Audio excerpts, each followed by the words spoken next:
Hallelujah. Let's give the Lord a clap offering of praise. He is worthy. Hallelujah. கரங்களை தட்டி ஆண்டவரை நாங்கள் மகிமைப்படுத்துவோம். Let's take a moment to pray before the word of God. நேரத்தை நாங்கள் ஒரு நேரத்தை எடுத்து நாங்கள் ஜெபம் செய்வோம். Heavenly Father, we thank you, God, for what you have in store for us today.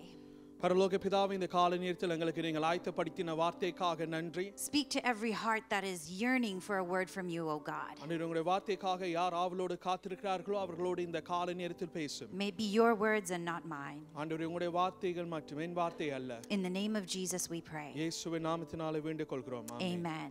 Amen. Please be seated. நீங்கள் யாவரும் தயவாக அமரலாம். I'm so happy to see you all here in the presence of God. As some of you have come through the midst of trials and storms, you are still here in His presence. Amen. இந்த காலை நேரத்தில் கர்த்தருடைய சமூகத்தில் நீங்கள் வந்திருக்கிறீர்கள். உங்களுடைய வாழ்க்கையில் அநேக புயல்கள் கஷ்டங்கள் மத்தியில் அதை தாண்டி வந்திருக்கிறீர்கள். கர்த்தருக்கே மகிமை உண்டாவதாக. I thank the Lord and our senior pastor for this privilege to share God's word with you this morning. காலை நேரத்தில் எங்களுடைய தலைமை போதருக்கு சபைக்கு நான் நன்றி சொல்கிறேன். தேவனுடைய வார்த்தையை பிரசங்கம் பண்ண கர்த்தர் எனக்கு வாய்ப்பை தந்திருக்கிறார். The word of God has been given to us for many reasons. தேவனுடைய வார்த்தை எங்களுக்கு அநேக காரியங்களுக்கு எங்களுக்கு கொடுக்கப்பட்டது. From the word of God we are able to know who the Lord is. தேவனுடைய வார்த்தையில நாங்கள் காணப்படுகிறோம் கர்த்தர் யார் என்று. We can learn of who Jesus is. இயேசு யார் என்றும் அதில் நாங்கள் கற்றுக்கொள்ளலாம். The word of God guides us in our life. தேவனுடைய வார்த்தை நம்மை வழி நடத்துகிறது. To help us live a good and pleasing life before God. கர்த்தருக்கு ஒரு பிரியமான ஒரு வாழ்க்கை வாழ்வதற்கு எங்களுக்கு அது கற்று தருகிறது. And His word also prepares us for His coming again. அவருடைய வார்த்தை அவருடைய வருகைக்காக எங்களை ஆயத்தப்படுத்துகிறது. 2 Timothy chapter 3 verses 16 to 17 say that all scripture is inspired by God and is useful to teach what is true, to make us realize what is wrong in our lives, to correct us when we have gone wrong, and to teach us to do what is right. 2 Timothy 3ஆம் அதிகாரம் 16வது வசனத்திலிருந்து 17ஆம் வசனம். வேத வாக்கியங்கள் எல்லாம் தேவ ஆவியினாலே அருளப்பட்டிருக்கிறது. தேவனுடைய மனுஷன் தேறினவனாகவும் எந்த நற்கிரியையும் செய்ய தகுதியுள்ளவனாக இருக்கும்படியாக அவைகள் உபதேசத்துக்கும் கடிந்து கொள்ளுதலுக்கும் சீர்திருத்தலுக்கும் நீதியை படிப்பித்தலுக்கும் பிரயோஜனம் உள்ளவைகளாய் இருக்கிறது. God uses His word to prepare and equip His people to do every good work. கர்த்தருடைய வார்த்தை வந்து அது எங்களுக்கு என்ன செய்கிறது என்றால் எங்களுக்கு கற்று தருகிறது எவ்விதமாக நாங்கள் உண்மையான ஒரு வாழ்க்கை வாழ வேண்டும். God has not left us alone, but He has given us His Holy Spirit to help us live a life for Him. கர்த்தருக்கு வாழுவதற்கு தேவன் எங்களை அனாதியாக எங்களை விடையில அவர் எங்களுக்கு பரிசுத்த ஆவியானவர் தந்திருக்கிறார். பரிசுத்த ஆவியானவர் எங்களுக்கு உதவி செய்வதற்கு. When we have the Spirit of God, Scripture tells us that there is the fruit of the Spirit of God that will be seen within us. தேவ ஆவியானவர் எங்களுக்குள் இருக்கிறது படியாலே அது என்ன செய்தென்றால் எங்களுக்கு கனி அதாவது கனிகள் என்று நாங்கள் அதில் காணப்படுகிறோம். Matthew chapter 7 verses 16 to 17. Matthew chapter 7 verses 16 to 17 say that you can identify them by their fruit. That is by the way that they act. You can pick up grapes. Can you pick up grapes from a thorn bush or figs from a thistle? A good tree produces good fruit and a bad tree produces bad fruit. நாங்கள் காணப்படுகிறோம் மத்தேயு 7ஆம் அதிகாரம் 16வது வசனத்திலிருந்து 17ஆம் வசனம்.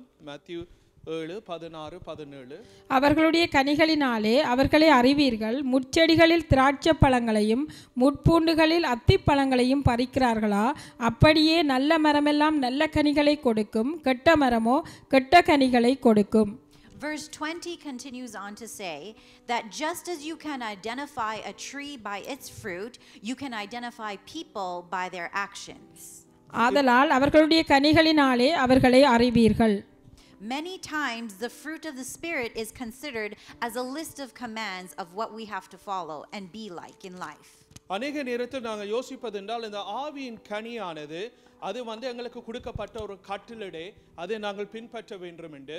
But it's not a command. அது ஒரு கட்டளை அல்ல. Galatians 5:22 to 23 say that the fruit of the Spirit is love, joy, peace, patience, kindness, goodness, faithfulness, gentleness and self-control. கலாத்தியர் 5ஆம் அதிகாரம் 22வது வசனத்திலிருந்து 23வது வசனத்தில் நாங்கள் அதில் பார்க்கிறோம் விதமாக இந்த கனிகள் என்ன அதில் சொல்லப்பட்டது என்று. ஆவியின் கனியோ அன்பு, சந்தோஷம், சமாதானம், நீடிய பொறுமை, தயவு, நற்குணம், விசுவாசம், சாந்தம், இச்சையடக்கம். இப்படிப்பட்டவர்களுக்கு விரோதமான பிரமாணம் ஒன்றுமில்லை. The command from God's word isn't to be more loving or more kind or more peaceful. கர்த்தருடைய வார்த்தை எங்களுக்கு கொடுக்கப்பட்ட கட்டளை நாங்கள் அது என்ன யோசிக்கிறது என்றால் இன்னும் அதிகமாய் அன்பு கூற வேண்டும், இன்னும் நாங்கள் அன்பை காட்ட வேண்டும். ஆனால் அது மட்டுமல்ல. In fact, there is the only command in this chapter of Galatians chapter 5 that is given to us that say we must walk in the Spirit. இதுல கொடுக்கப்பட்ட இந்த அதிகாரத்தில் அதுல சொல்லப்பட்ட கட்டளை என்பதென்றால் நாங்கள் அது ஆவிக்குள் நாங்கள் நடக்க வேண்டும். Galatians chapter 5 verse 16 says, "So I say, let the Holy Spirit guide your lives, that is to walk in the Spirit. Then you won't do what the sinful nature craves." So that means you won't fulfill the lust of the flesh. நாங்கள் அதுல காணப்படுகிறோம் என்றால் 5ஆம் அதிகாரம் 16வது வசனத்தில், பின்னும் நான் சொல்லுகிறது என்னவென்றால், ஆவிக்கேற்றபடி நடந்து கொள்ளுங்கள், அப்பொழுது மாம்ச இச்சையை நிறைவேற்றாதிருப்பீர்கள். What we just read, that is the command that God has given unto us. நாங்கள் வாசித்த இந்த காரியம் தேவன் எங்களுக்கு இது கட்டளையாய் எங்களுக்கு தந்திருக்கிறார். That's the invitation from God to step in and walk in the Spirit. இதான் கர்த்தர் எதிர்பார்க்கிறார் என்றால் நாங்கள் ஆவிக்குள் நடக்க வேண்டும். That is the call for us to abide in the vine. இதான் எங்களுக்கு சொல்லப்பட்டது என்றால் நாங்கள் எவ்விதமாக அந்த கொடிகளோடு நாங்கள் அதாவது அந்த ஐக்கியத்தை வைக்க வேண்டும். This passage in Galatians chapter 5 verses 22 and 23, speaking of the fruit of the Spirit, reminds us that our spiritual fruitfulness comes from abiding in Christ. நாங்கள் இன்றைக்கு பார்த்தது போல அந்த 5ஆம் அதிகாரம் 22வது வசனத்திலிருந்து 23ஆம் வசனம் எவ்விதமாக நாங்கள் அதுக்குள்ள நாங்கள் அந்த ஐக்கியத்தை வைக்கக்குள்ள எங்களுடைய வாழ்க்கை கனி நிறைந்த ஒரு வாழ்க்கையா இருக்கும். These qualities are seen when we are abiding in Christ.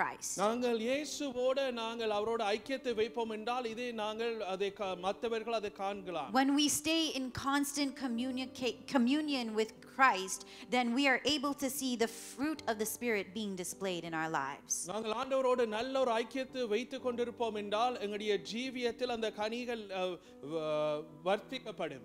Many times this is misunderstood by people. அநேகர்கள் இது தவறாக அவர்கள் இதை எடுத்துக்கொள்வதுண்டு.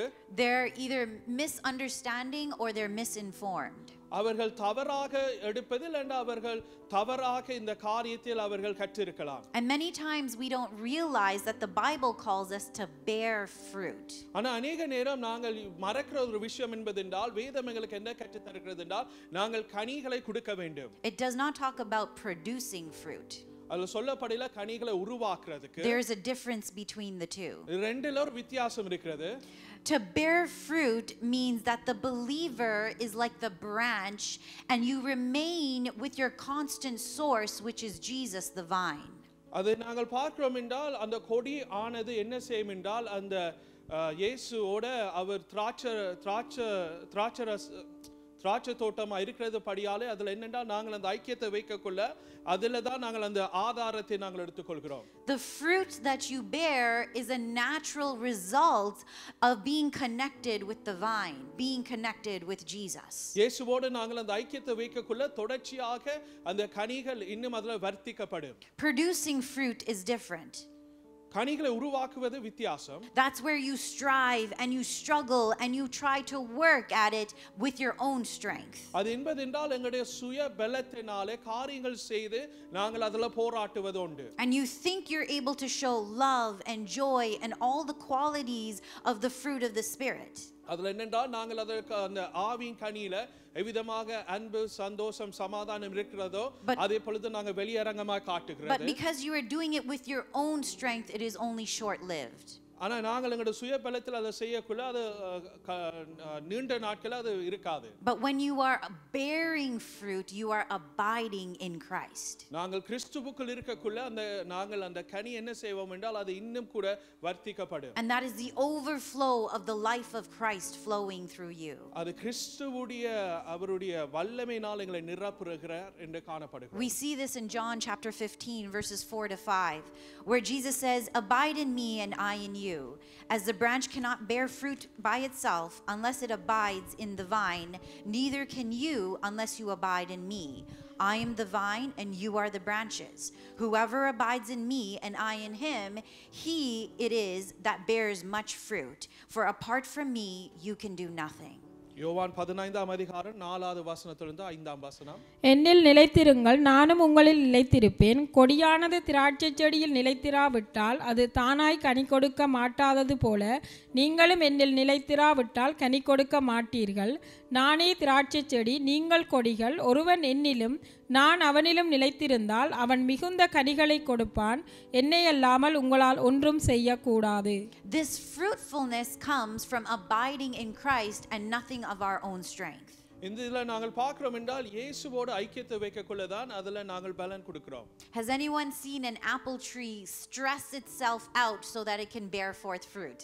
யாராவது இந்த இடத்தில் நீங்கள் பார்த்திருப்பீங்களா ஒரு ஆப்பிள் மரம் தானாக அதை கஷ்டப்பட்டு கனி கொடுத்ததென்று?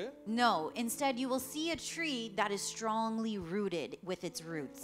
இல்லை, நீங்கள் என்ன பார்ப்பீர்கள் என்றால் அந்த மரத்தில் இருக்கின்ற அந்த வேர் எவ்விதமாக அது பலனா இருக்கிறது கீழே. It will absorb the sunlight that it receives. அந்த சூரியன் வருகிற அந்த வெளிச்சத்தை அது பெற்றுக்கொள்ளும். And it draws its strength and nutrition from the soil.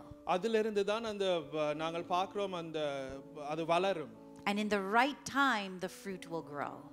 சரிப்பட்ட நேரத்தில் அந்த மரம் அது வளரும். The same is true for us. அதே பொழுதும் எங்களுடைய வாழ்க்கையிலே ஒரு சத்தியத்தில் நாங்கள் காணப்படுகிறோம். We cannot force the fruit to grow in our lives by our own determination. நாங்கள் அது எங்களுடைய பலத்தினால் அதை நாங்கள் வளர செய்ய எங்களால முடியாது. Instead, we must stay connected with Jesus. நாங்கள் இயேசுவோடு ஒரு ஐக்கியத்தை தொடர்ச்சியாக வைக்க வேண்டும். We must walk in step with the Spirit. தேவ ஆவியானவர்கள் நாங்கள் அதற்குள் நடக்க வேண்டும். And then his fruit will begin to grow. பேந்த அந்த கொடுக்கப்படுகிற கனி அதுல வர்த்திக்கப்படும். The word of God says that the fruit of the Spirit is singular, not plural. என்னுடைய வார்த்தையில பார்க்கிறோம் அதுல கனிகள் என்று தான் அதுல சொல்லப்பட்டது. That means you don't get to pick and choose which fruit you want to try and display. It all is joint together. அது எங்களுக்கு என்ன கற்று தருகிறதுனா எங்களுக்கு பிடித்த கனி எடுக்கிறது அல்ல, அந்த கனியில எல்லாம் ஒன்றா இருக்கிறது. And it is a result of walking in the Spirit of God. அது எப்படியாக எங்களுக்கு அது பதில் வரும் என்றால் நாங்கள் தேவனோடு ஆவில நடக்கிற நேரங்கள். The fruit of the Spirit is not something that we can make.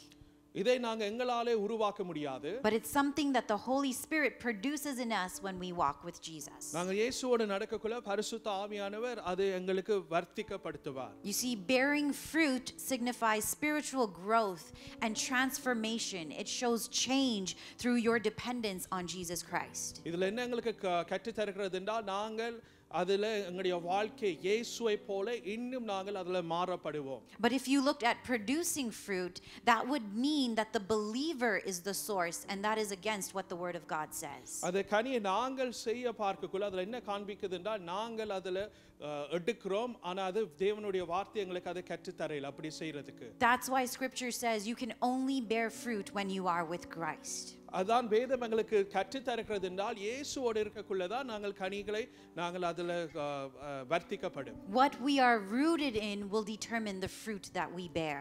நாங்கள் அதுல எங்க நாங்கள் வேரோடு இருக்கிறோமோ அதில இருந்து தான் நாங்கள் கனிகளை அதுல காண்பிக்க முடியும். When we are rooted in grace, then you begin to bear love and joy and peace and patience and kindness and goodness, faithfulness, gentleness and self-control. நாங்கள் பார்க்கிறோம் அந்த கிருபை இயேசுவோடு நாங்கள் அவரோடு வேரோண்டு நாங்கள் இருப்போம் என்றால் நாங்கள் அந்த கனிகளை நாங்கள் வர்த்திக்கப்பட முடியும். This grace of God is not just where we start to begin our growth in him.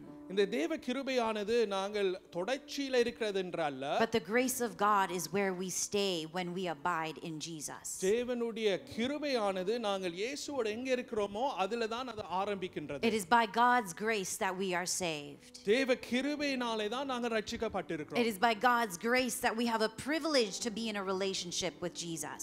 தேவனுடைய கிருபையினாலே தான் நாங்கள் இன்றைக்கு இயேசுவோடு ஒரு ஐக்கியத்தை வைத்திருக்கிறோம். It is by God's grace that we receive the gift of the Holy Holy Spirit in our lives. தேவனுடைய கிருபையினாலே தான் நாங்கள் பரிசுத்த ஆவியானவருடைய வரங்களை பெற்றிருக்கிறோம். None of which we have earned or deserve. நான் எங்களுக்கு அது நாங்கள் அதாவது எங்களுடைய சுயத்தில் இல்ல பலத்தினாலே நாங்கள் அதை எடுக்கவில்லை. But it all has been given unto us because he freely gave to us. எங்களுக்கு எல்லாம் அது கொடுக்கப்பட்டது என்றால் ஆண்டவர் எங்களுக்கு அது இலவசமாக எங்கள் மேல கிருபையா இருந்து தந்தார். Because of his grace we are able to abide in him. We can stay with him, remain, dwell with Jesus. அவருடைய கிருபையினாலே நாங்கள் அவரோடு நாங்கள் ஒரு ஐக்கியத்தை வைக்கலாம். How do we live abiding in Jesus? இயேசுவோட விதமாக நாங்கள் வாழ்கலாம். We stay connected to Jesus through prayer and from reading his word. அவருடைய வார்த்தையின் ஜெபத்துல நாங்கள் நிலைநிற்கக்குள்ள We live in obedience to his commands in his word. அவருடைய வார்த்தையில நாங்கள் கீழ்ப்படியக்குள்ள And we must trust him wholeheartedly and fully. முழு இதயத்தோடு அவர் மேல நாங்கள் நம்பிக்கை வைக்க வேண்டும். You see, when a branch that is disconnected from the vine, it will begin to wither and die. ஒரு கொடியானது அந்த திராட்சை செடியை விட்டு போனால் அது என்ன நடக்கும் என்றால் அது அப்படியாக மரித்து போகும். In the same way, when we neglect our relationship with Jesus, we too will neglect our spiritual bearing of fruit and we will wither away.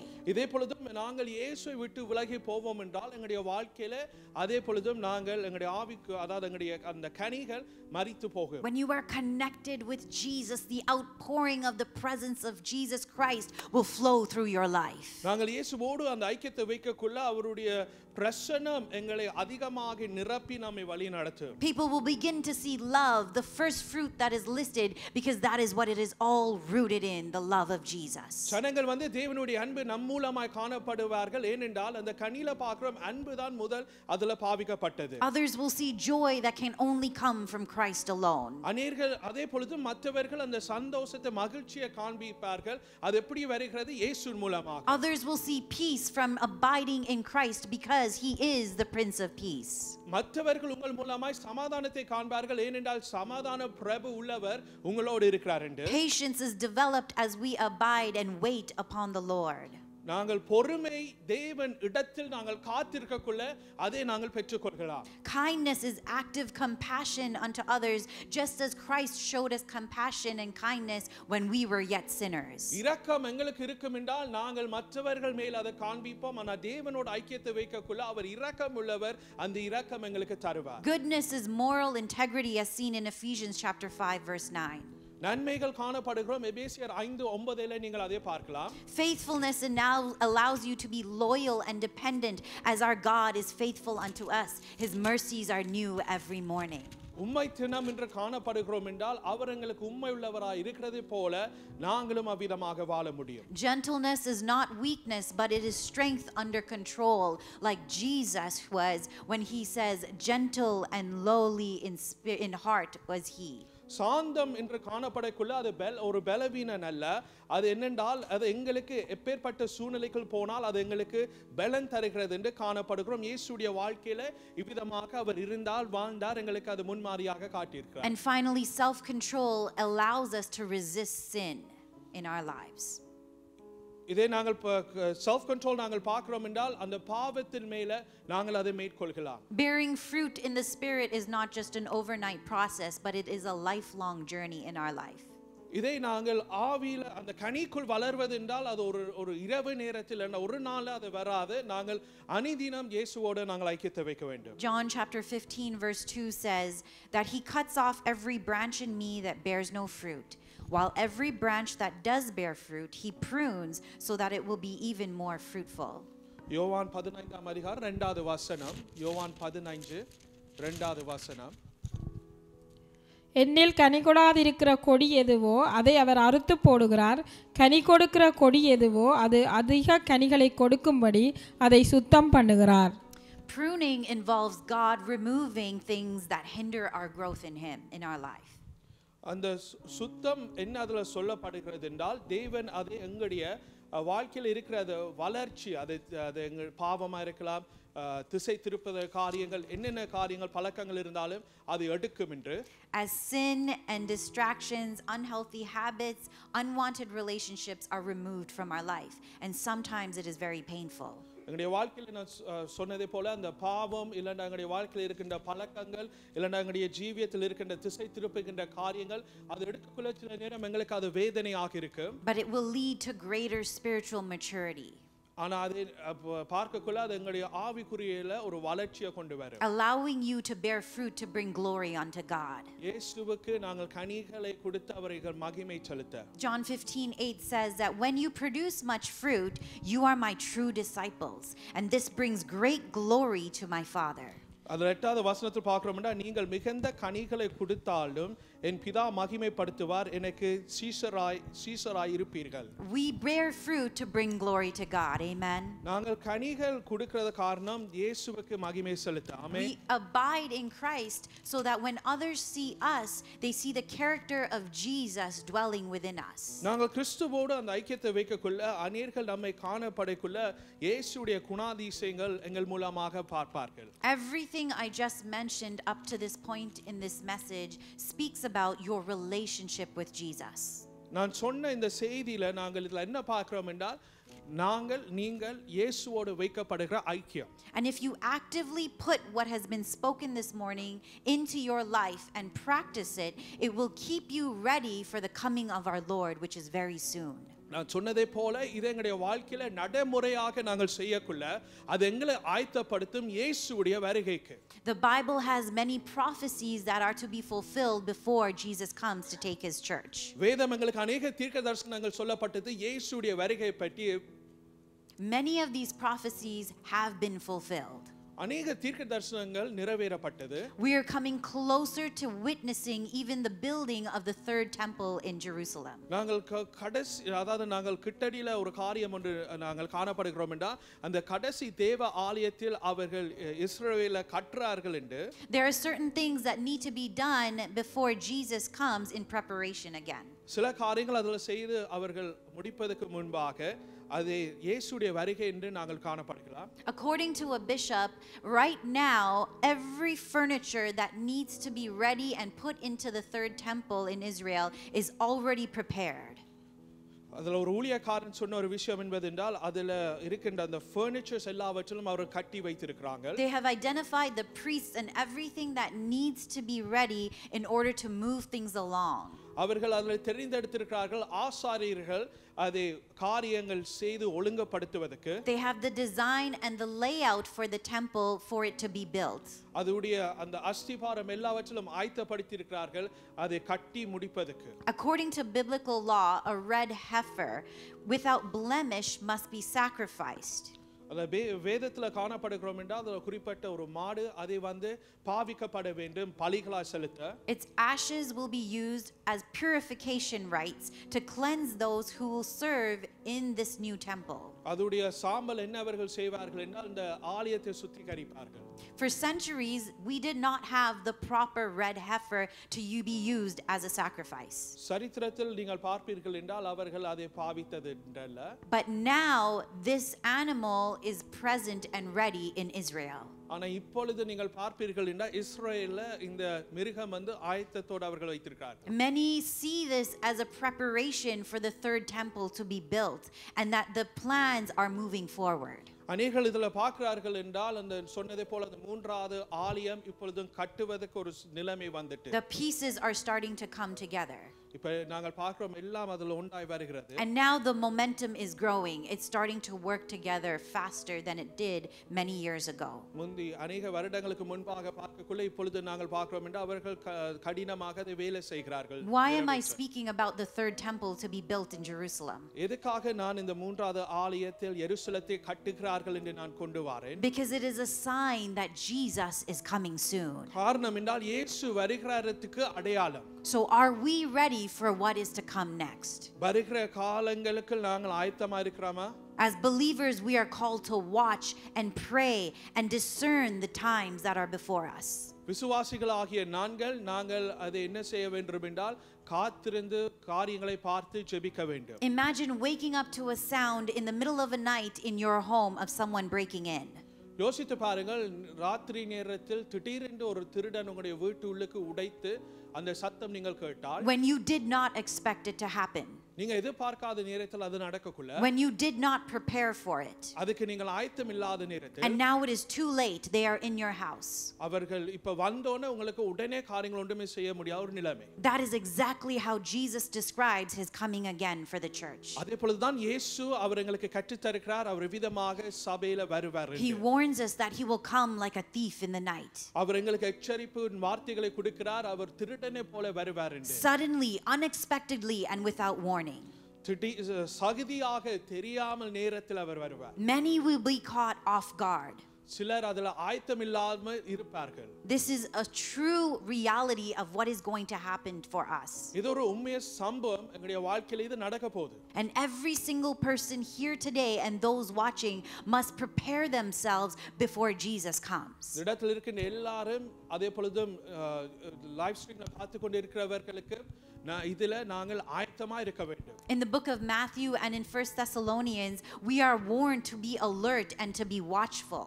மத்தேயுவின் புத்தகம் 1 தெசலோனியரில் நாங்கள் பார்க்கிறோம் என்றால் நாங்கள் ஆயத்தத்தோடு இருக்க வேண்டும். Because Jesus will come suddenly like a thief in the night. இயேசு வந்து சடிதியாக ஒரு திருடனை போல வருவார். Today Jesus is pleading with your hearts to prepare yourself before he comes. இந்த நாள் இயேசு எங்களோடு பேசுகிறார் எங்கள் இதயங்கள் ஆயத்தப்படுத்துவதற்கு. He's giving you a chance to turn away from what you should not be involved in. அவர் எங்களுக்கு ஒரு தருணத்தை தருகிறார் காரியங்களை விட்டு அவரிடத்தில் வருவதற்கு. Because when Jesus returns it will be suddenly. இயேசு வரக்குள்ள அது சடிதியாக தான் நடக்கும். And if we have not prepared ourselves, we will not have time then to fix everything and make ourselves right. நாங்கள் எங்களை அந்த இடத்தில் நாங்கள் ஆயத்தப்படுத்தாமல் இருப்போம் என்றால் அதுல நாங்கள் இழப்போம். So the time to prepare is now.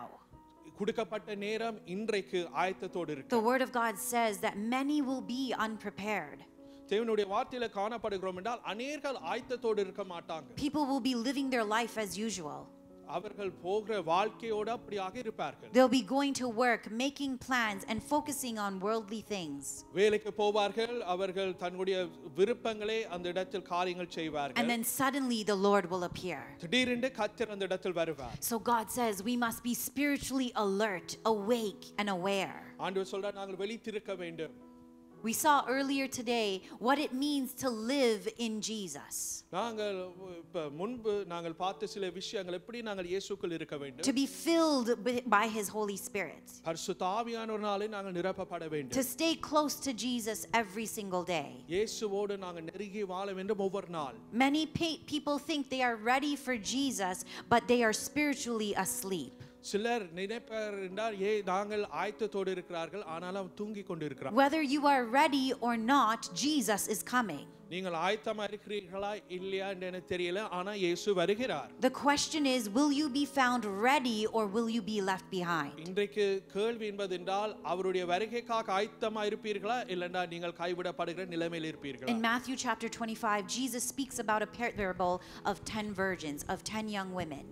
மத்தேயு 25ஆம் அதிகாரத்தில் காணப்படுகிறோம் என்றால் 10 கனியை பற்றி பேசுகிறார். These women wait for the bridegroom that symbolized Jesus Christ. இந்த ஸ்திரீயானவர்கள் என்ன செய்கிறார்கள் என்றால் மணவாளன் இயேசுவுக்காக காத்திருக்கிறார்கள். 5 of these women were wise and took extra oil for their lamps.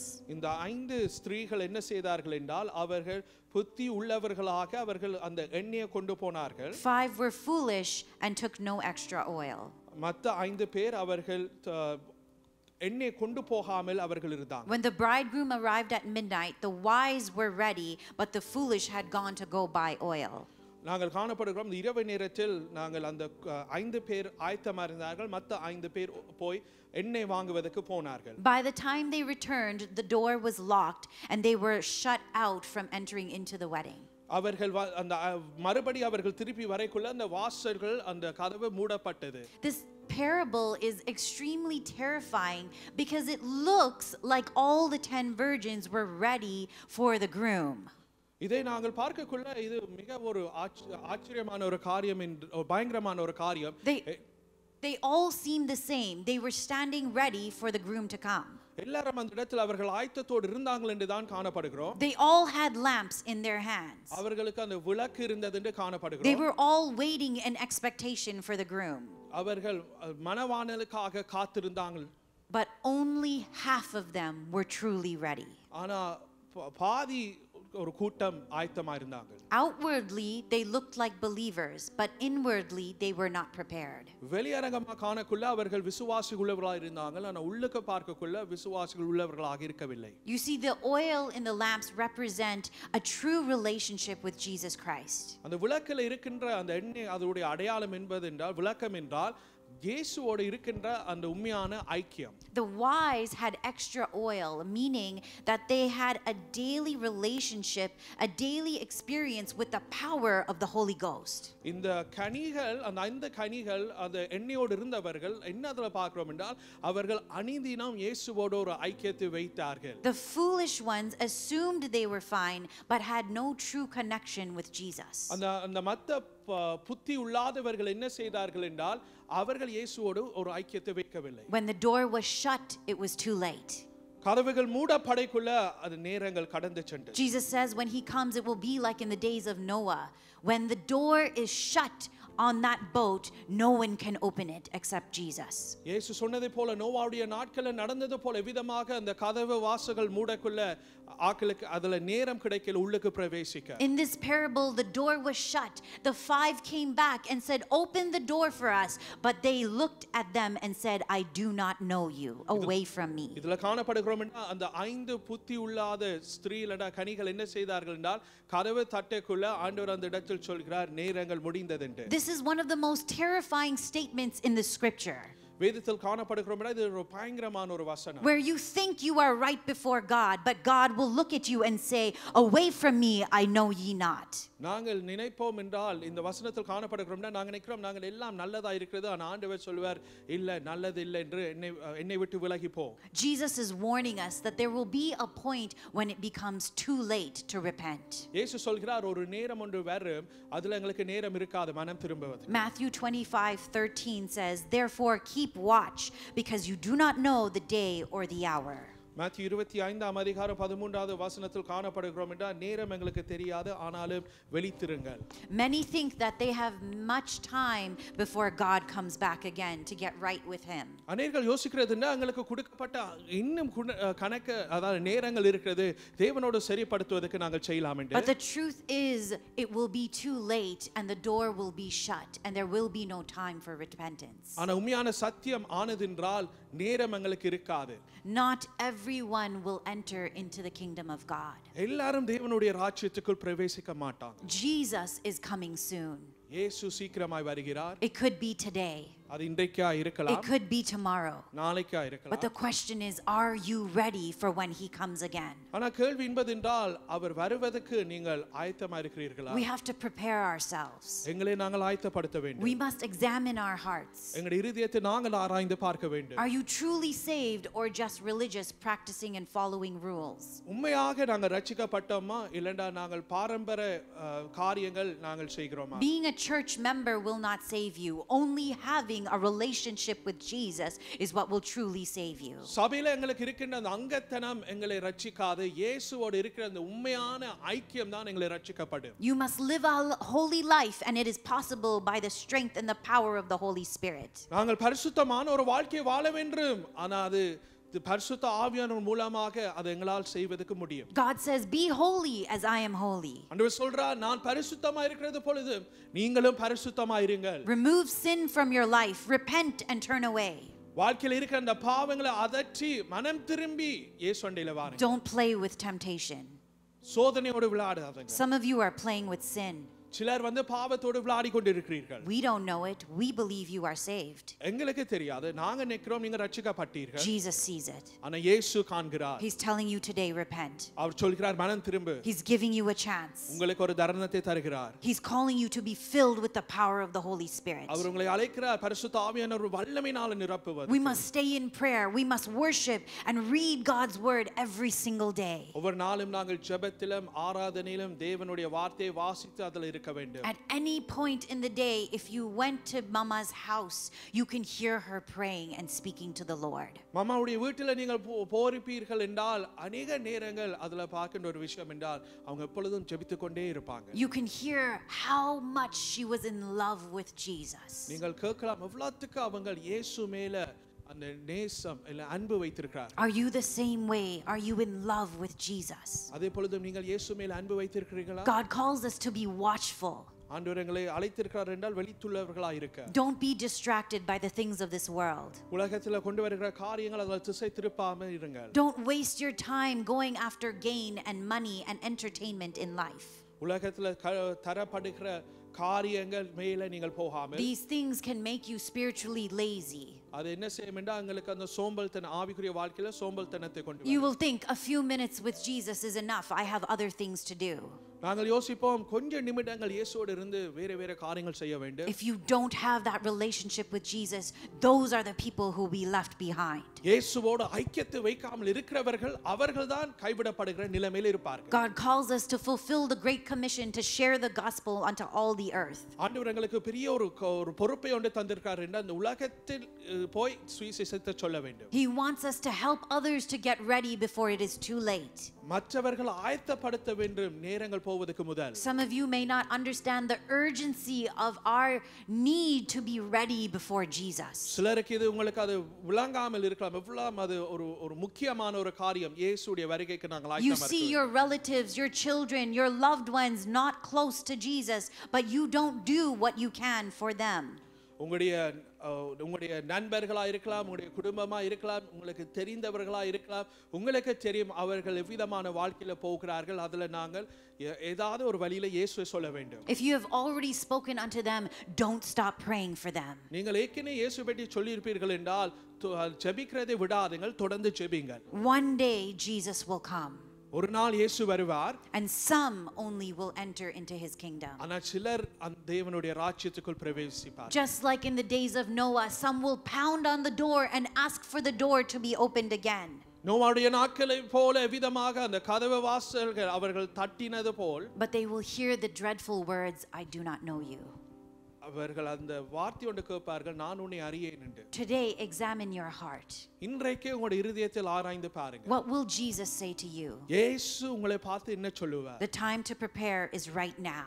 அது இன்றைக்கு தான் ஆயத்தப்படுத்துகிற நேரம். Jesus is calling you today. இயேசு உங்களை அழைக்கிறார். It's time to wake up. நாங்கள் எழுந்திருங்க வேண்டும். It's time to be alert. நாங்கள் விழித்துள்ளவர்களாக இருக்க வேண்டும். It's time to fill our lamps with oil. எங்களுடைய விளக்கை எண்ணெயினாலே நிரப்பிட வேண்டும். That means to be full of the baptism of the Holy Spirit. பரிசுத்த ஆவியானவருடைய முழுக்கு ஞானஸ்தானத்தினாலே நாங்கள் பெற்றுக்கொள்ள வேண்டும். Because when he comes back, there is no turning back. அவர் வரைக்குள்ள அதுல நாங்கள் எந்த வழியில பின்வாங்கி போக முடியாது. Dr. Mark, pastor, and myself were privileged to be in the presence of Mama when she entered into the kingdom of God. எங்களுக்கு கிடைத்த ஒரு மகா ஸ்லாக்கியம், விசேஷமாக நானும் டாக்டர் மார்க் எங்களுடைய தலைமை போதகர். Mama was conscious and fully aware, praising God from earth as she entered into eternity. மாமா எடுக்கிற அந்த நேரம் நாங்கள் அந்த இடத்தில் பார்த்திருக்கிறோம் எவ்விதமாக அவர்கள் தேவ ராஜ்யத்துக்குள் பிரவேசிக்கிறார்கள். As Jesus was taken up into heaven and the disciples kept looking at Jesus, our eyes were able to see Mama move from glory into glory. இயேசு அதாவது ஸ்ரீசர்கள் விதமாக இயேசு எடுக்கப்படைக்குள்ள பார்த்தது போல எங்களுக்கு அப்படியான ஒரு அனுபவம் ஒன்று கிடைத்தது என்றால் மம்மா விதமாக தேவ சன்னிதானத்தில் அந்த மகிமைக்கு அவர்கள் விதமாக பிரவேசித்தார்கள் என்று நாங்கள் அதை பார்த்தோம். Mama was not asleep. Mamma அந்த இடத்தில் நித்திரை அடையல. She was not unconscious. அவர்கள் அந்த இடத்தில் நித்திரை அடையல. She was fully awake and alert, praising God. அவர்கள் அந்த இடத்தில் விழித்திருந்து அவர்கள் கர்த்தரை துதித்தார்கள் என்று பார்த்தோம். We too need to be ready and alert at all times, fixing our eyes on Jesus. அதே பொழுது நாங்களும் ஆயத்தமா இருக்க வேண்டும். எப்பேற்பட்ட சூழ்நிலை இருந்தாலும் இயேசு மேல அவர் மேல கண்களை வைக்க. Yesterday is gone and tomorrow may never be ours. நேற்று அந்த நாள் போனது, இன்றைய நாள் எங்களுக்கு தெரியாது என்ன நடக்கும். We think let us prepare ourselves for the rapture of Jesus, but we never know when Jesus might call call us home before he comes to take the church. நாங்கள் யோசிக்கிறோம் என்றால் அவருடைய ரகசிய வருகைக்காக நாங்கள் ஆயத்தமா இருக்கலாம். ஆனா எங்களுக்கு தெரியாது எப்ப இயேசு வருவார், எப்ப இயேசு சபை எடுத்துக்கொள்வார். We do not know when he will call each of us home individually. எங்களுக்கு தெரியாது எப்ப அவர் எங்களை தனிப்பட்ட வழியில எங்களை கூப்பிடுவார். So I ask you today, how is your day-to-day life with Jesus? நான் இன்றைக்கு உங்கள்ட்ட கேட்கிற கேள்வி, நாளுக்கு நாள் இயேசுவோடு உங்களுடைய ஜீவியம் எப்படி இருக்கு? Are you speaking with him, praying sincerely from your heart and reading and hearing from his word? நீங்கள் தொடர்ந்து ஜெபிக்கிறீங்களா, வேதத்தை வாசிக்கிறீங்களா, அவரோடு அந்த ஐக்கியத்தை வைக்கிறீங்களா? Are you able to recognize the voice of God in your life? தேவனுடைய குரல், அவருடைய சத்தத்துக்கு நீங்கள் அதை அடையாளம் படுகிறீர்களா? Is God speaking unto you? கர்த்தர் உங்களோடு பேசுகிறாரா? Does the Holy Spirit convict you of your sins when you fall away from him? கர்த்தரை விட்டு விலகி போகக்குள்ள பரிசுத்த ஆவியானவர் உணர்த்துவாரா நாங்கள் செய்கிற பாவங்களை விட வேண்டும்? And are you yielding unto the Spirit of God? தேவ ஆவியானவருக்கு நீங்கள் இடம் கொடுக்கிறீங்களா? Are you abiding in Jesus Christ today? நீங்கள் இயேசுவோடு நீங்கள் அந்த ஐக்கியத்தை வைத்திருக்கிறீர்களா? If not, what is hindering you in your life? இல்லென்றால் என்ன உங்களுடைய வாழ்க்கையில் அது தடை செய்கிறது? Let us commit to staying connected with Jesus. நாங்கள் எங்களை முழுவதை ஒப்பு கொடுப்போம் இயேசுவோடு அந்த ஐக்கியத்தை வைக்க. Let us allow the Holy Spirit to produce his fruit in our lives. பரிசுத்த ஆவியானவர் அந்த கனிகள் வர்த்திக்கப்படுவதற்கு நாங்கள் ஆவியானவருக்கு இடம் கொடுப்போம். Let us bring glory to God in everything we think, in everything we say, and in everything we do. நாங்கள் எல்லாவற்றிலும் செய்கிற காரியங்கள், யோசிக்கிற காரியங்கள் எல்லாவற்றிலும் தேவனுக்கு மகிமை செலுத்துவோம். James chapter 4 says, "Come near to God, and he will come near to you." Yakob 4ஆம் அதிகாரம் சொல்லப்படுகிறது என்றால் தேவனிடத்தில் நாங்கள் வந்தால் அவர் எங்களிடத்தில் வருவார் என்று. The time is now. நேரமானது இன்றைக்கு. Repent and turn away from sin. மனம் திரும்பி பாவத்தை விட்டு நீங்கள் வாருங்கள். Draw closer to Jesus. இயேசுவிடத்தில் இன்னும் நெருங்கி வாருங்கள். Fall in love with your Savior. ரட்சகர் மேல இன்னும் அதிகமாய் அன்பு கூருங்கள். He is your rescuer. அவர் உங்களை விடுவிக்க செய்கிறவர். He is your healer. சுகப்படுத்துகிறவர். He is your provider. தேவைகளை சந்திக்க செய்கிறவர். He is your redeemer. மீட்டெடுக்கிறவர். He is your loving kingsman. அவர் எங்களை மீட்டெடுக்கிறவர். He is your God who loves you. அவர் உங்களை நேசிக்கிற தேவன். He's calling you to come deeper into his presence. அவர் உங்களை அழைக்கிறார் அவருடைய சன்னிதானத்தில் இன்னும் ஆழத்துக்குள் வருவதற்கு. Let's take a moment to stand in the presence of God. நேரத்தில் நாங்கள் கர்த்தருடைய சமூகத்தில் எழும்பி நிற்போம். Truly examine your hearts as you stand before the Lord God Almighty. உண்மையாக எங்கள் இருதயத்தை நாங்கள் ஆராய்ந்து செய்வோம். தேவனுக்கு முன்பாக நாங்கள் நிற்கிறோம் இந்த நேரத்தில். As we begin to pray. நாங்கள் ஜெபிப்பதற்கு முதல் Heavenly Father, பரலோக பிதாவே, help us to remain in you, O God. ஆண்டவரே உங்களுக்குள் நாங்கள் நிலைநிற்க எங்களுக்கு உதவி செய்யும். That your spirit may produce fruit in our lives. உம்முடைய ஆவி எங்களுடைய வாழ்க்கையில இன்னும் அதிகமாக கனி கொடுக்க. Prune us in every area where it is necessary. எங்களை சுத்திகரியும் எந்தெந்த இடங்கள் எங்களுடைய வாழ்க்கையிலே நடக்க வேண்டுமோ. Teach us to walk in step with you daily. ஆண்டவரே எங்களுக்கு கற்றுத்தாரும் உங்களோடு நாங்கள் இன்னும் அதிகமாய் நடப்பதற்கு.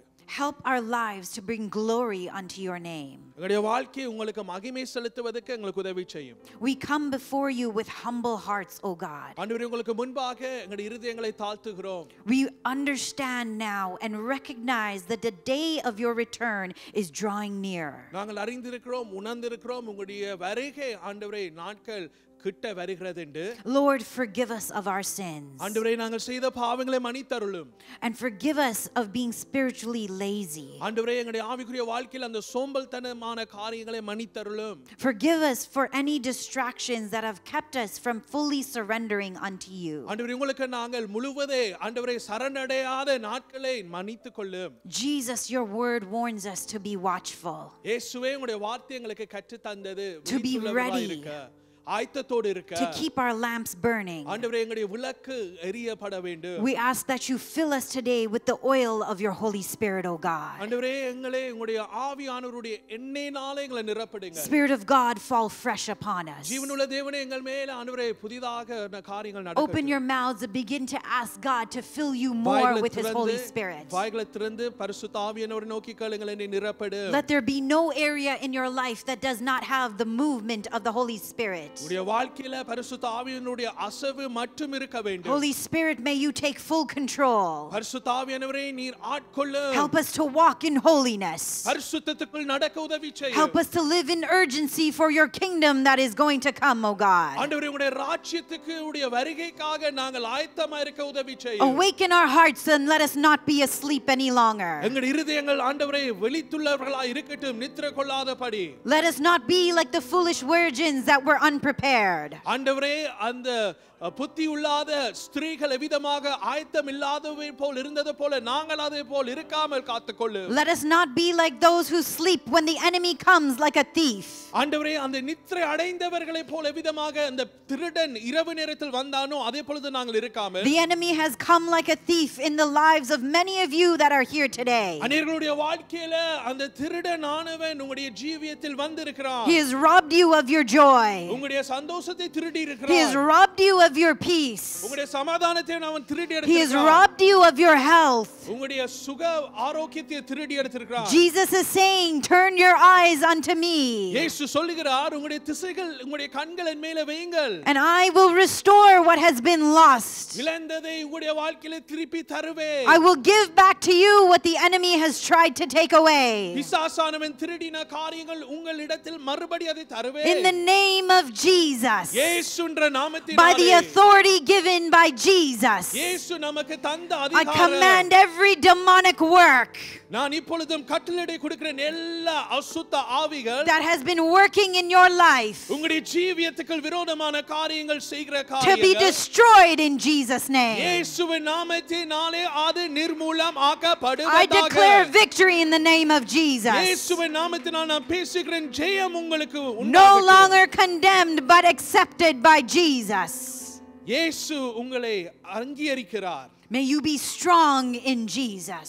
இயேசுவுக்குள் நீங்கள் பலனுள்ளவர்களாய் May இருப்பீர்கள். you be faithful until the very end. கடைசி வரையும் நீங்கள் உண்மையுள்ளவர்களாய் இருப்பீர்கள். Lord, we pray not only for ourselves, but for our friends and our families, for those who are lost, God, and falling into lost eternity. ஆண்டவரே எங்களுக்காக என்று மட்டும் நாங்கள் ஜெபிக்கல, எங்களுடைய நண்பர்கள் எங்களுடைய உற்றார்கள் யார் யார் நாங்கள் ஆண்டவரை அறிந்திருக்கிறோர்களோ அவர்களுக்காக நாங்கள் பரிந்து பேசுகிறோம். Use us as vessels to share the gospel, God. ஆண்டவரே எங்களை ஒரு கருவிகளை போல பயன்படுத்தும் உங்களுடைய சத்தியத்தை சொல்ல. Let no one be left behind. ஆண்டவரே எந்த மனிதனாவதும் ஆண்டவரை கைவிடாத அந்த நிலைமைக்குள் இருக்க கூடாது என்று வேண்டிக் கொள்கிறோம். Stir up revival in our hearts, O Lord. எங்கள் இருதயத்துக்குள் ஆண்டவரே அந்த எழுப்புதலை ஆண்டவரே அது பற்றி எறியட்டும். May there be revival in the churches in Jesus' name. சபைகளுக்குள் ஆண்டவரே ஒரு எழுப்புதல் ஒன்று நடக்கட்டும் இயேசுவின் நாமத்தினாலே. Lord, when you return, may we be found ready and waiting for you.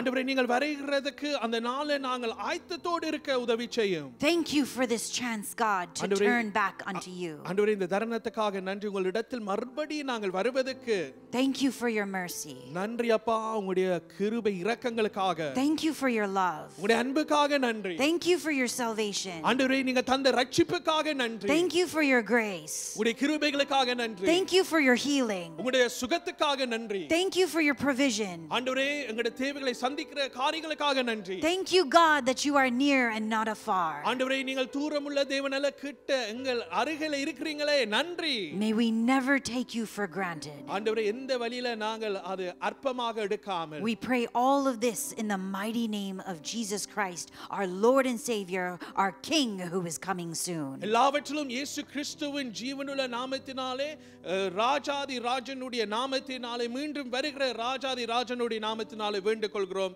Amen. And all God's people said amen. தேவனுடைய ஜனங்கள் எல்லாரும் ஒன்றாய் சொன்னார்கள் ஆமென். இந்த காலவெளியில் தேவனுடைய வார்த்தையை நாங்கள் கவனமாக கேட்டிருக்கிறோம்.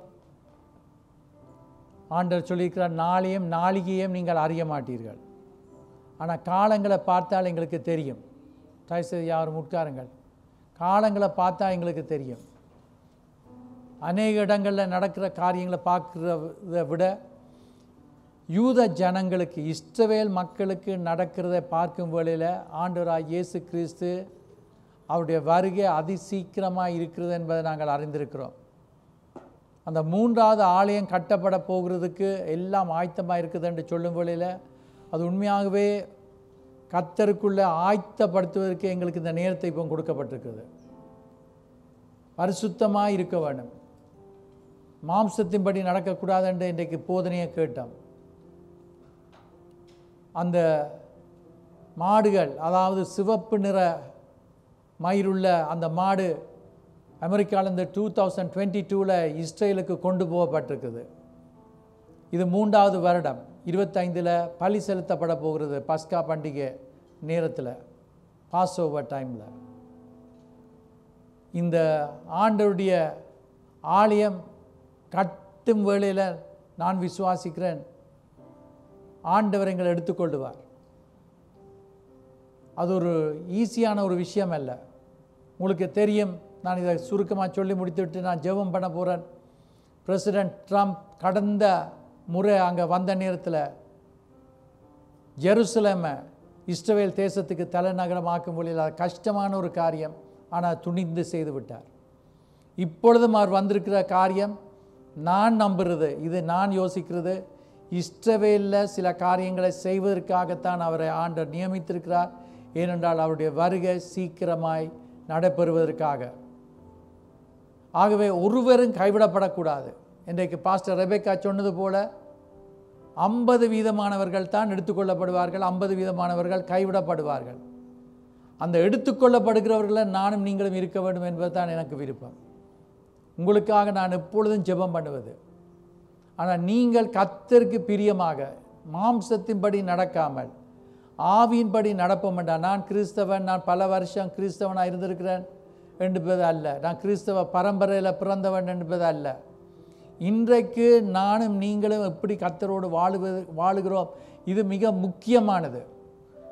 ஆகவே அவருடைய வருகையின் வேளையில் நீங்கள் பார்க்குறீங்க, ஒரு தேசத்துக்கும் இன்னொரு தேசத்துக்கும் இடையில் யுத்தம் நடைபெற போகிறது என்று சொன்னால், தங்களுடைய எம்பசியில் இருக்கிறவர்கள் தங்களுடைய ஜனங்களை உடனே அந்த தேசத்தை விட்டு வெளியேற சொல்லுவார்கள்.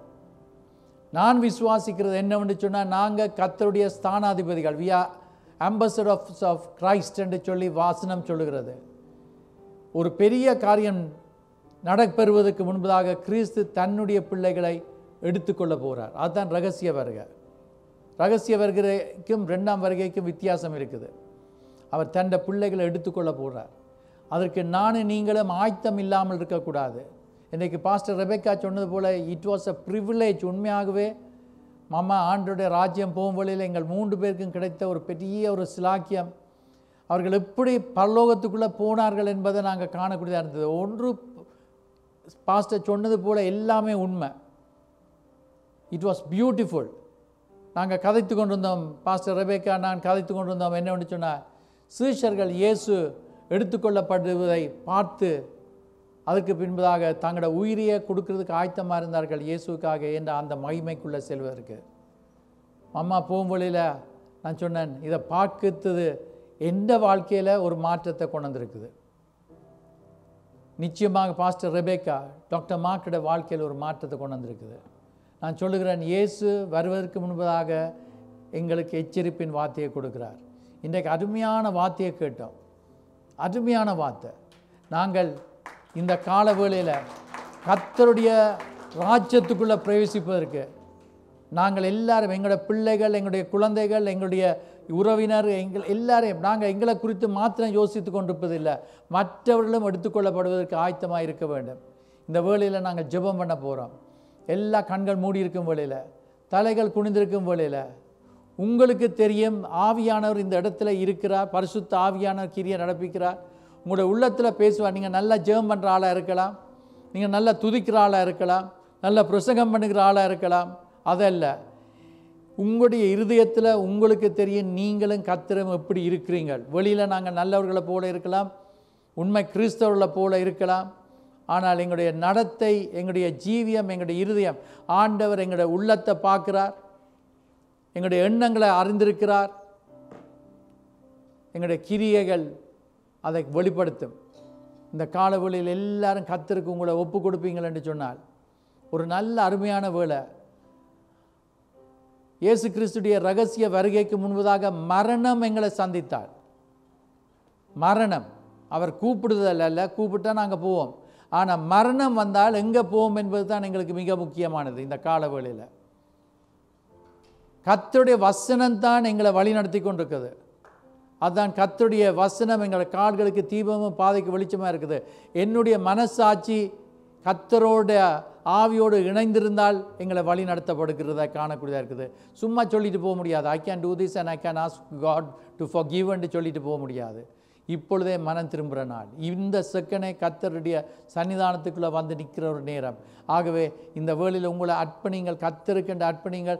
அர்ப்பணிக்கிறவர்கள் மாத்திரம் நீங்கள் ஏற்கனவே கர்த்தரோடு ஐக்கியப்பட்டு வந்திருப்பீங்க. ஆனால் ஐக்கியப்படாமல் யாரும் இருந்தால் இந்த நேரத்தில் நல்லா ஐக்கியப்படுவதற்கு ஒரு நேரம் கொடுக்கப்படுகிறது. ஆகவே நாங்கள் கர்த்தரோடு ஐக்கியப்பட்டிருக்கிறோம் என்று சொல்லி சும்மா எழுந்து நிற்க நான் கேட்க மாட்டேன். ஆனால் நீங்கள் இருக்கிற இடத்துல கர்த்தரோடு கூட நீங்கள் பேச ஆரம்பிங்கள். இந்த நேரத்தில் நீங்கள் பேசும் வேளையில் கர்த்தர் பதில் கொடுப்பார். கர்த்தர் பதில் கொடுப்பார். கர்த்தர் இன்றைக்கு எங்களோடு பேசுவாராக. பேசிக்கொண்டிருக்கிறார். பேசுவார் இல்லை, பேசியிருக்கிறார். ஆகவே ஒரு ஆப்பர்ச்சுனிட்டி இழக்க வேண்டாம். அதுக்கு பின்பதாக கொடிதான காலம் வருகிறது, மோசமான காலம் வருகிறது. மரணத்தை விரும்பினாலும் சைனாய்ட்டை எடுத்தாலும் செத்து போக மாட்டோம். அதான் பைபிள் சொல்லுது. நான் பைபிளை விசுவாசிக்கிறேன். இந்த காலவெளியில் உங்களுக்காக நான் ஜெபம் பண்ண போகிறேன். பிதாவே, சபையில் இருக்கிறவர்களுக்காகவும் இந்த வார்த்தைகளை கேட்டுக்கொண்டிருக்கிற யாராயிலும் ஆண்டவா அவர்கள் யூடியூப்பில் கேட்டாலும் ஆண்டவரே உங்களுடைய வருகைக்கு தங்களை ஆயத்தப்படுத்துகிறவர்களாக, உங்களை சந்திப்பதற்கு ஆயத்தமுடையவர்களாக ஆண்டவா மாம்சத்தின்படி நடக்காமல், மாம்ச இச்சை, கண்கள் இச்சை, ஜீவனத்தின் பெருமை இவைகள் தேவனால் உண்டானது அல்ல என்பதை அறிந்திருக்கிறோம். நோவாவுடைய காலத்தில் பெண் கொண்டும் பெண் கொடுத்தும் லோத்துடைய காலத்தில் நடந்தது போல ஆண்டவா மக்கள் ஜீவிப்பார்கள் என்று சொன்னது போல இந்த நாட்களில் சுவாமி ஆண்டவரே மக்கள் தங்களுடைய சொந்த விருப்பங்கள் படி நடந்து கொண்டிருக்கும் வேளையில் உங்களுக்கென்று ஒரு குழுவை, ஒரு மக்களை, ஒரு பகுதி மக்களை, ரெமினன்ட் பீப்புளை ஆண்டவா ஆயத்தப்படுத்தி கொண்டு போவதற்காக சோத்திரம். இந்த சர்ச்சில் ஆண்டவா இருக்கிறவர்களுக்காக நான் இப்பொழுது ஜெபம் பண்ணுகிறேன். ஒவ்வொருவரும் உங்களுடைய ராஜ்யத்துக்குள்ளே பிரவேசிக்கக்கூடியதாக ஆண்டவா ஒருவராயிலும் கைவிடப்பட்ட நிலைமையில் இருக்காமல் ஆயத்தத்தோடு எப்பொழுதும் உங்களோடு இணைந்து உங்களுடைய சத்தத்தை கேட்கிறவர்களாக ஆண்டவா இன்றைக்கு பார்த்தது போல திராட்சை செடியில் கொடிகள் இணைந்திருந்தால் கனி கொடுக்கும் என்று சொல்லி பார்க்கிறோம். அதுபோல வாழ ஒவ்வொருவருக்கும் கிருபை தர வேண்டும் என்று இயேசு கிறிஸ்துவின் நாமத்தை கேட்கிறோம் பிதாவே, ஆமென். இந்த காலவெளியில் உங்களுக்காக நான் ஜெபம் பண்ண போகிறேன். இன்னும் யாருக்கும் பயம் இருக்குது என்று சொன்னால் பயத்தோடு இருக்கிறார்கள், எதை குறித்தும் பயப்படுறார்கள் பயத்தோட. மற்றது சில நேரங்களில் உங்களுக்கு ஒரு படப்படப்பு இருந்திருக்குது. இது திடீரென்று நடந்ததல்ல, சில கிழமைகளாக இருந்திருக்கலாம், சில மாதங்களாக இருந்திருக்கலாம். படப்படப்பு இருந்தது, ஒரு பயம் இருந்தது, ஏதோ ஒன்றை குறித்து நீங்கள் பயந்து கொண்டிருந்தீங்க. இன்றைக்கு அப்படிப்பட்டவர்களுக்கு ஆண்டவராய் இயேசு கிறிஸ்து விடுதலை கொடுக்க போகிறார். இப்பொழுது நான் ஜெபம் பண்ண போகிறேன். ஏனென்று சொன்னால் எங்களுடைய ஜெபங்களை கர்த்தர் கேட்கிறவர்களா மாத்திரமல்ல, பதில் கொடுக்கிற தெய்வமாய் இருக்கிறார். நான் இதை அனுபவித்திருக்கிறேன், ருசி பார்த்திருக்கிறேன். எனக்கு கொஞ்சமும் சந்தேகம் இல்லை, கர்த்தர் எங்களுடைய ஜெபங்களுக்கு பதில் கொடுக்கிறவராக இருக்கிறார். கேளுங்கள். ஆண்டவருடைய வசனத்தில் சொல்லப்பட்டிருக்கிறது, யோவான் 14:14 படி அவருடைய நாமத்தினால நாங்கள் எதை கேட்டாலும் பெற்றுக்கொள்வோம். இந்த காலவேளையில் ஒரு விடுதலை ஆண்டவர் கொடுக்க சித்தமுள்ளவராக இருக்கிறார். ஒரு அற்புதத்தை செய்ய அவர் சித்தமுள்ளவராக இருக்கிறார். உங்கள் மேலே அவர் உண்மையாகவே அவர் நேசிக்கிறவராக இருக்கிறார். ஆகவே அப்படிப்பட்டவர்கள் எல்லாரும் கண்களை மூடி இருக்கும் வேளையில் இப்படிப்பட்டவர்கள் மாத்திரம் நீங்கள் உங்களோட கரங்களை உயர்த்துங்கள். எனக்கு பயம் இருக்குது, எனக்கு ஏதோ ஒரு பயம் இருக்குது, ஒரு படப்படப்பு, எனக்கு ஒரு படப்படப்பு இருக்குது, இதை ஆண்டவர் நீக்க வேண்டும் சொல்கிற ஆக்கள் மாத்திரம் நல்லா கை உயர்த்துங்க. உங்களுக்காக நான் ஜெபம் பண்ண போகிறேன் என்றால் இதை ஆண்டவர் காண்பித்திருக்கிறார். ஆண்டவர் இன்றைக்கு விடுதலை கொடுக்க போகிறார். கரங்களை கீழே விடுங்கள். ஜெபம் பண்ண போகிறேன். கர்த்தர் பெரிய காரியங்களை செய்வார். இந்த வேளையில் எல்லாரும் சேர்ந்து நாங்கள் கர்த்தரை ஆராதிக்கிற நேரத்தில் துதிக்கும் வேளையில் can you play the keyboard என்னன்னு சொன்னால் அட் த கிராஸ் என்ற அந்த பாடலை நீங்கள் அங்கே ப்ளே பண்ணி கொண்டிருக்கும் வேளையில் நான் ஜெபம் பண்ண போகிறேன். கர்த்தர் இந்த இடத்துல இருக்கிறார். இந்த இடத்துல அவர் உலாவிக் கொண்டிருக்கிறார். உங்களை தொடுவார். அவர் அற்புதத்தை நடப்பிக்க போகிறார் ரைட் நவ். அப்படிப்பட்ட ஆக்கள் உங்களுடைய ஜீவியத்தில் நீங்கள் அந்த பயத்திலேருந்து அந்த படப்படப்பு எண்ணத்தை குறித்து ஒரு திகில் என்று சொல்லும் வழியில் பயம் என்றதல்ல, ஒரு என்ன செய்யன்னு தெரியாமல் ஒரு திகில் வரும் வழியில் திடீரென்று சொல்லி ஒரு பதட்டம் வருகிறது. ஆண்டவர் அதிலிருந்து விடுதலை கொடுக்க ஆயத்தமாக இருக்கிறார். யார் யார் கையுயர்த்துனீங்களோ உங்களுக்காக நான் ஜெபம் பண்ண போகிறேன். அப்படிப்பட்டவர்களுக்கு ஆண்டவர் அற்புதத்தை இப்பொழுது செய்வார். அவர் இந்த இடத்துல வந்திருக்கிறார். அவர் உங்களை தொடுவார். இயேசுவின் நாமத்தினால இயேசுவின் நாமத்தினால எதை கேட்டாலும் அதை நாங்கள் பெற்றுக்கொள்வோம் என்று உங்களுடைய வசனத்தில் சொல்லப்பட்டது போல இப்பொழுது எனக்கு இருக்கிற அந்த பயம் அகன்று போக வேண்டும் என்று சொல்லி, எனக்கு இருக்கிற அந்த பதட்டம், எனக்கு இருக்கிற அந்த படபடப்பு இது அகன்று போக வேண்டும் என்று சொல்லி கரங்களை உயர்த்தின ஒவ்வொருவரையும் நீங்க பார்த்தீங்க சுவாமி. அப்படிப்பட்டவர்களுக்கு நசரேனா இயேசுவின் நாமத்தினால இந்த பயத்தை கொண்டு போடுகிற ஆவியை, படபடப்பை கொண்டு போடுகிற ஆவியை இயேசு கிறிஸ்து நாமத்தினால நான் இப்பொழுது கடிந்து கட்டி அப்பால போ சாத்தானே என்று சொல்லி இயேசுவின் நாமத்தினால உன்னை துரத்துகிறேன். இயேசுவின் நாமத்தினால மக்கள் இப்பொழுது விடுதலை பெறுவார்களாக. இப்பொழுது பயத்திலிருந்து, அந்த பயம் உங்களை வாட்டி கொண்டிருந்திருக்குது, அந்த பயம் உங்களை உருக்கி கொண்டிருந்திருக்குது. என்ன செய்ய தெரியாமல் நீங்க உங்களுக்கே தெரியாத விதமாக உங்களுடைய சரீரத்தில் பலவீனங்களையும் வருத்தங்களையும் கொண்டு கொண்டிருக்கிறது. இப்பொழுது இயேசுவின் நாமத்தினால உயிர் பெறுவீர்களாக. இயேசுவின் நாமத்தினால தைரியம் வருவதாக. இயேசுவின் நாமத்தினால திரும்பவும் நீங்க முன்பு இருந்த இடத்துக்கு திரும்பவும் ஆண்டவர் உங்களை உயர்த்துவாராக. இப்பொழுது உங்களுக்கு ஒரு வெற்றியை கிடைக்க கர்த்தர் கிருபை அளிப்பாராக. இந்த மைட்டி நேம் ஆஃப் ஜீசஸ், உயிர்த்தெழுந்த இயேசு கிறிஸ்துவின் நாமத்தினால இப்பொழுது எல்லா விதமான பயங்கள், எல்லா விதமான படபடப்பு, எல்லா விதமான வருத்தங்கள், எல்லா விதமான பலவீனங்கள் அகன்று போன்று கட்டளையிடுகிறேன். விடுதலை இப்பொழுது பெறுவீர்களாக. In Jesus name. அந்த பாரம் அந்த இப்பொழுது அவருடைய இருதயங்களை விட்டு அகன்று போன்று கட்டளையிடுகிறேன். இயேசுவே, நீங்க பதில் கொடுத்திருப்பதற்காக ஸ்தோத்திரம். In Jesus name. இப்பொழுது உங்களுடைய உள்ளத்துல இருந்து அந்த ஒரு பாரம் போயிருக்கிறது, அல்லாட்டா மனதில் இருந்து அந்த கலக்கம், இன்றைக்கு கர்த்தர் என்னை கூட்டிக் கொண்டு வந்தார், என்னை தொட்டிருக்கிறார், எனக்கு ஆண்டவர் விடுதலை தந்திருக்கிறார் என்று சொல்லுகிற ஆட்கள் மாத்திரம் நீங்க கை உயர்த்துங்கள், மற்றவங்க கை உயர்த்த தேவையில்லை. Very good, very good, very good. கர்த்தர் காரியங்களை செய்திருக்கிறார். கர்த்தர் இந்த இடத்துல கிரியை நடப்பித்துக் கொண்டிருக்கிறார். கர்த்தர் பெரிய காரியங்கள் செய்கிறார். இது இந்த சபை முந்தி இருந்த மாதிரி இருக்காது. பெரிய காரியங்களை ஆண்டவர் செய்ய ஆரம்பித்து விட்டார். சில கிழமைகளுக்கு முன்பதாக நான் பிரசங்கம் பண்ணும் போல சொன்னேன், ஆண்டவர் இன்னொரு இடத்துக்கு கொண்டு போறார் என்று, உயர்த்தி கொண்டு போறார், பெரிய காரியங்களை செய்ய போறார். எத்தனை பேர் கர்த்தருக்கு நான் கீழ்ப்படுக என்னை ஒப்பு கொடுக்கிறேன் என்று சொல்லுகிற ஆக்கள், உங்களுடைய வாழ்க்கையில சொல்லுகிறது எதுவா இருந்தாலும் அதை கீழ்ப்படியும் வழியில ஆண்டவர் பெரிய காரியங்களை நடப்பிப்பார். மனுஷனுக்கு நீங்க கீழ்ப்படிய வேண்டாம், தேவ வார்த்தைக்கு கீழ்ப்படியுங்கள். தேவனுடைய வசனத்தை கொடுக்கும் வழியில தேவனுடைய சத்தத்துக்கு செவி கொடுங்கள். மனுஷனுடைய சத்தத்தை கேட்டோம்னு சொன்னா தடுமாறுவோம், ஒரு நாள் நல்லா வரமாட்டோம்.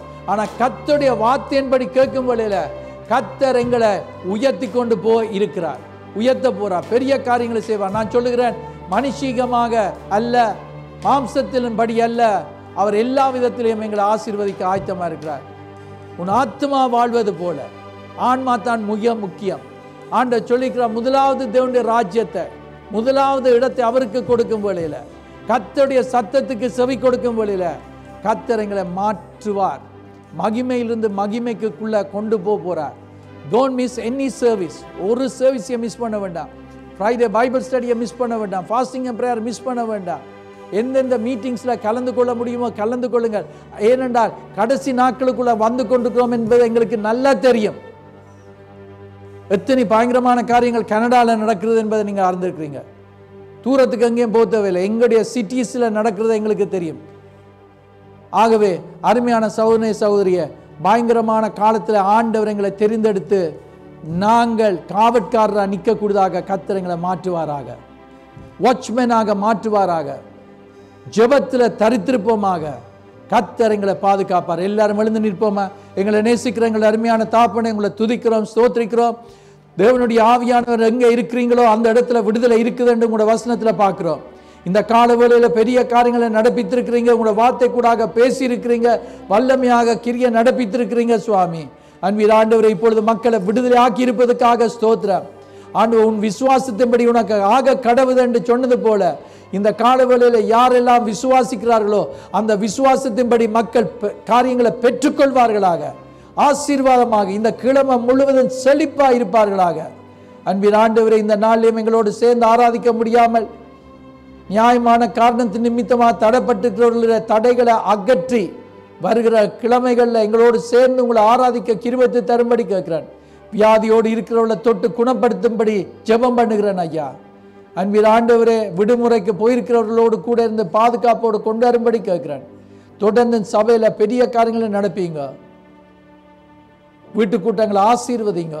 இயேசுவின் நாமத்துக்கு கேட்கிறோம் பிதாவே, ஆமென்.